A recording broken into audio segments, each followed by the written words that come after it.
filme contra a AIDS, fiz roteiro, sabe, aqui no Cecipe que eu fiz, manja, filme educativo, institucional de esquerda, mas bom. Eu passei 15 anos e morri.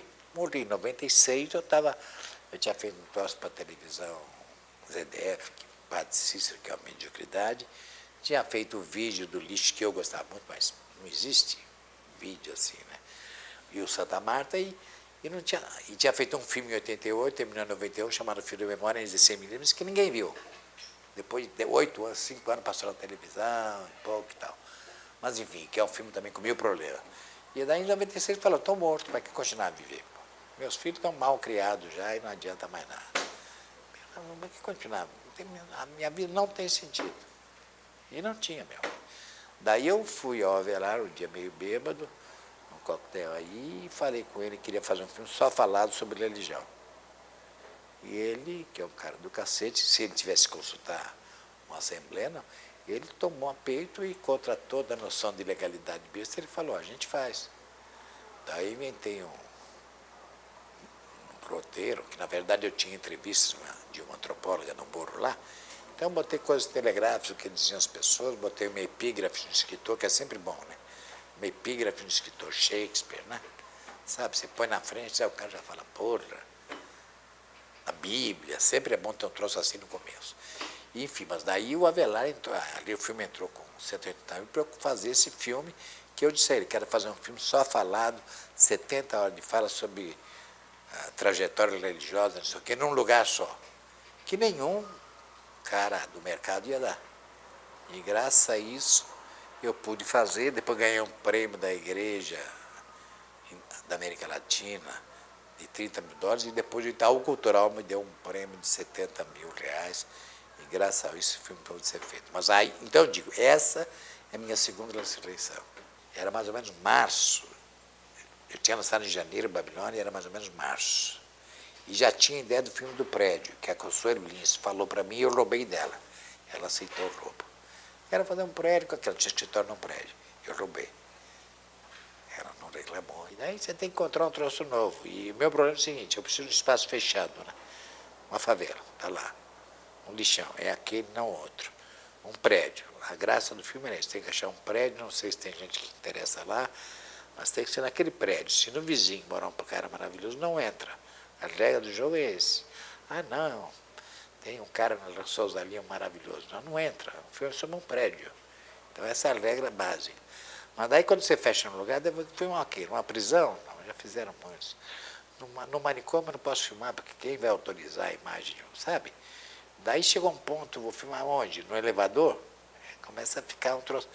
E também começou a militar, não é que militar, o filme que você faz é sempre o mesmo, né?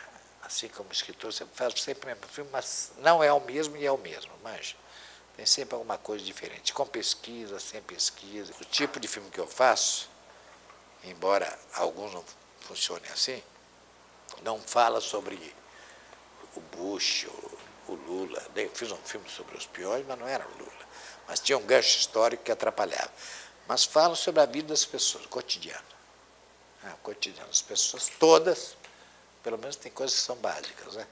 Isso é, todas as pessoas, infelizmente, nascem, vivem e morrem. Por que o Márcio teve um público para documentário no Brasil, mesmo fora, muito bom? Porque quem foi ver o filme, muitos que foram ver o filme, não querem saber se é documentário, ficção, brasileiro. Vão porque havia uma identificação. O que se passa? De essencial, que é comum a todos. Família, tem alguns que não têm, né? São deixados são entregues na lua. Mas, enfim, basicamente, família ou não família. Família e origem, que é a origem, e essa origem tem importância. A gente pode achar que é superada, mas é essencial, né? O cara que não conhece o pai, mas isso é um drama na cabeça. Mas, enfim, família, e daí vem poucas coisas que vem, compreende? Um pouco da infância, evidentemente, muito, mas que é mais ou menos comum, entende? Pobre, rica, fora disso, trauma, sei lá o quê. Depois é tão fácil, né? Amor, sexo, casamento, que pode ter ou não ter, mas há pouco tempo tinha que ter, que senão matava, né? E depois você tinha mais dinheiro, trabalho, doença, e finalmente morte. E como tem a morte, religião. E sempre me interessou que o cara está lá na frente da câmera e que ele, ao mesmo tempo, o bom personagem é tão sincero quanto teatral. Então tem uma menina, garota de programa, que gastou todo o primeiro programa dela no McDonald's. A primeira vez que meu primeiro programa foi muito legal. Como é que é a primeira vez? Meu primeiro programa. Foi muito legal, porque, assim, foi legal porque quando eu peguei aquele dinheiro eu fiquei desesperada. Eu nunca tinha pegado aquele dinheiro, era o que? Foi R$150. Mas pra mim aquilo foi tudo, foi, nossa, R$150 eu trabalho um mês pra ganhar isso. Eu trabalhava, eu ganhava 136. Falei, nossa. Aí eu falei com a minha filha, vamos pro shopping. Ai, a gente comeu meu dinheiro todo no McDonald's, sorvete. Ai, muito bom. Muito bom. Hoje eu não tenho coragem de fazer isso não, tá? É doido. Mas aquele dia foi muito... coragem de quê? De gastar R$150 no McDonald's? Não tá louco. Hoje eu não faço não, mas aquele dia pra mim foi igual uma criança quando ganha um brinquedo que mais quer. Ai, eu comi muito. É absolutamente irrelevante se é verdade. Então você tinha gastado só R$50. Mas é uma ideia extraordinária que tem que ser verdadeira. E é maravilhosa, você imagina que ficção não tem essas coisas. Eu sou muito mentirosa. E eu conto mentira e eu acho que pra gente mentir, a gente tem que acreditar. A gente tem que acreditar na mentira pra gente poder, pra mentira ficar bem feita. E eu sou assim, eu sou muito mentirosa. Muito mesmo. E eu até choro pra mim acreditar na minha mentira. Depois às vezes tem disso, você sabe que tem mentira que eu acabo acreditando que é verdade. E uma coisa, o que você mentiu nessa conversa de hoje, nossa? Agora eu não menti nada, não. Ontem eu menti pra eles. É? Eu menti pra eles. É porque eu não queria vir, eu tava com medo de fazer essa entrevista. Eu menti, falei que eu falo, vou sair, fala que eu não sabe que hora que eu vou chegar, não. Assim que sair daqui eu cheguei. Porque eu não queria, eu tava com medo. Mas hoje eu não tava mentindo, hoje eu esqueci mesmo. E nem passava pela minha cabeça que eu tinha que fazer entrevista. E tava viajando hoje, nem lembrava. Mas ontem eu menti. Pra você ver como é que eu sou uma mentirosa verdadeira. Fala mentira, mas eu falo a verdade. Eu posso te mentir. Se você me toma e dizer assim, não, às 9 horas eu vou ao Piraquê, nada, como, né? Eu digo que eu não sei que minha rotina, que eu posso dizer que é um absurdo. Eu durmo muito tarde, madrugada, se eu tenho que levar a sério para eu levanto, senão não, eu tenho que dormir pelo menos 7 horas por dia, né? Ou então durmo 3 do dia, durmo 10, né? Porque faz muito mal. Porque eu não estando dormindo, eu estou fumando, né? Eu fumo 5, 6 maços de cigarro por dia, mas vale 3, vale 2 que eu fumo só a metade e não trago. Daí eu bebo um uísque paraguaio. E geralmente eu não como. Eu hoje vou jantar o quê? Eu vou comer almôndegas. Pois é, agora, como é que eu estou vivo? Eu não tenho a menor noção. Se a minha vida tem graça, não tem a menor graça, minha vida. Se eu não fizer um longo atrás do outro, eu não posso viver. Eu já sou um ex-mulher da videofilmes, eles, sabe, sustentado pela videofilmes. É uma coisa meio, sabe, de certa forma eu me sinto assim. Quer dizer, eles não me fazem sentir, eu sou culpado de nascença, mas o fato é que eu tenho que fazer longa, porque ninguém me chama para fazer um filme. O meu sonho era fazer um filme para Vale do Rio Doce, quando era estatal. Sabe que você ficava um ano filmando? Meu sonho era filmar Canos. Daí eu contratava um belo fotógrafo, eu nem precisava ver a filmagem. O Cano não fala, pô. Então o Cano filmava os Canos, sabe? Um filme sobre a Leduc, Refinaria de Caxias, não, Cano, aqueles tanques, uma cor bonita. Isso daí era uma maravilha. E tinha uma época que era assim, o cara ganhava 1 ano de vida, ganhava para ver 2 anos para fazer filme para Petrobras ou campanha, essas coisas nunca vêm para mim. E também não vem isso. Como não vem isso para mim, não, eu não acho que não de oferta de emprego, não, mas quando vem é fria absoluta, sabe? É coisa absurda. Mas hoje em dia você vive de cinema. Olha, eu vivo de cinema, mas vou te contar. Se eu paro de receber 2 meses, eu estou liquidado. Eu acho que todo mundo quer fazer cinema, audiovisual, tem que fazer audiovisual. Tem que trabalhar em televisão, em cinema, fazer institucional. Propaganda da água, H2O. Tem um filme para fazer, faz no loteria para pagar. Senão não sobrevive. E acho que quem quer ser puro vai morar na Suécia. Não pode ser puro. Nem os filmes devem ser puros, aliás. Por isso que o documentário é bom, que o documentário é uma coisa impura, né? Não é Bergman, é impuro de cara. E eu acho que seria ótimo se todos os cineastas, somente os bons, os vanguardistas, fizessem um estágio de 2 anos na TV Globo. para aprender algumas coisas. Primeiro, ter um patrão. Ninguém sabe o que é o patrão, a maioria tem, né? Primeiro tem um patrão. Segundo, tem regras do jogo. Papa morte na quinta-feira, sexta-feira tem que ter um Globo Repórter no ar. É uma escola. Edição coletiva. Cada um monta um episódio e se vira. Sabe, essa coisa tem um lado fascinante. Tem que estar pronto e vai para o ar. E vai mesmo, entende? No meio que você pode ter. Às vezes você está no... Você está editando o 5º bloco e tal, o 3º no ar. Já me aconteceu coisa assim. O cara corre com a fita, controle mestre, para ver se chega a fita sem em tempo.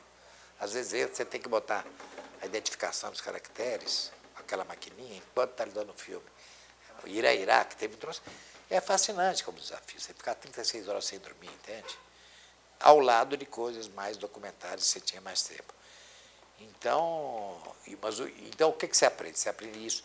Você aprende o que é receber salário um dia, que profissão é uma profissão, entendeu? Você fica humilde, porque prazos são prazos e tal. Enquanto que o cinema tem aquela coisa, tinha ainda tem um pouco esse troço. Não, faça um filme, vou terminar em abril, porque abril era Cannes, né? Então levava 12. Porque o ideal é o cara nunca terminar um filme, né? Porque quando nunca termina, o filme pode ser tudo. Quando termina é terrível, porque ele é só aquele. Mesmo que ele tire a bomba, sabe? É terrível terminar um filme. Por isso que é bom você morrer na filmagem, não terminar. É ótimo isso. O documentário foi e será marginal, desde que o cinema existe. Primeiro o Lumière e tal, mas quando o cinema ficou a indústria de 1915, e os americanos dominaram, mas enfim, o documentário é marginal. De repente tinha um que pintava, mas não existe. Então tem Woodstock, Michael Moore, mas é marginal. Nasceu para isso, porque o público vai ao cinema para sonhar. A grande fantasia, antes da televisão e tudo do cinema, era isso, as pessoas iam sonhar. Então o documentário foi e será marginal, salvo casos excepcionais. O que não quer dizer que eu esteja contente com isso, que é aquilo que existe, não adianta dizer, sou contra o dinheiro. Não adianta, sou contra a televisão, é ridículo. Né? Então, isso é o fato.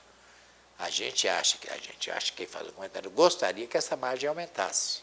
Não fala, não faço para ninguém. Claro, então a margem aumentar, a gente gosta muito quando mais gente vê, não é em festival. O público que paga para ver. Para mim é precioso uma pessoa que está na rua e paga para ver. O essencial, para mim, no que eu faço, não é regra para ninguém, tem filmes completamente diferentes, maravilhosos, é que o interesse para mim é o ato de filmagem. O assunto pode ser pasta de dente, se usa pasta de dente, pode ser o que for, mas sabe, não porque você filma os pobres, não é. O essencial é o ato de filmagem. No ato de filmagem se produz alguma coisa, entende? Inesperada, do acaso, entende? Maravilhoso, que a pessoa, de repente, tem uma inspiração. E isso depende não só dele, depende de você. E todo momento você está fazendo erros. Às vezes a pessoa está num silêncio maravilhoso e eu pergunto. Estraguei o silêncio dela. Às vezes eu faço pergunta na hora errada. Às vezes eu faço pergunta na hora certa. Erro e acerto. Às vezes a pessoa vai para uma digressão maravilhosa e eu esqueço e interrompo. Então, o documentário é um troço maravilhoso porque ele aceita o erro. Não existe documentário, não busca a perfeição. Ele é imperfeito por essência. Os filmes normais não fazem isso porque ninguém sabe conversar em cinema documentário. Raramente, né? Eles não estão afim, não estão curiosos. E eu, quando fico falando com a pessoa, eu só falta me ajoelhar para ela, porque eu não tenho filme se ela não falar. E para os outros, não. Se as pessoas não falarem, filma o prédio, filma as nuvens, faz um filme abstrato. Eu não, eu tenho que fazer o filme com as pessoas. Ela tem que colaborar comigo, não é o cachê. Ela tem que ser cúmplice do filme que eu estou fazendo. Quando a câmera não ligou, eu entro lá, para isso minha equipe também, eu entro e peço para as assistentes, olha, fica um papo careca aí. O tempo está bom, o tempo está ruim, sapatinho novo, não sei o que, tal. E não tem negócio de corte e ação. De repente, um sinal aqui da câmera, eu dou uma olhada rápida, plano aberto, plano fechado. De repente, começo a conversar com ela, ela nem nota. E quando termina, também não tem corte. Veja o que é a coisa da conversa. Você provoca na pessoa coisas latentes que nunca ela exprimiu. Obriga ela a repensar a vida dela. Isso é a maravilha. Quando acontece a epifania,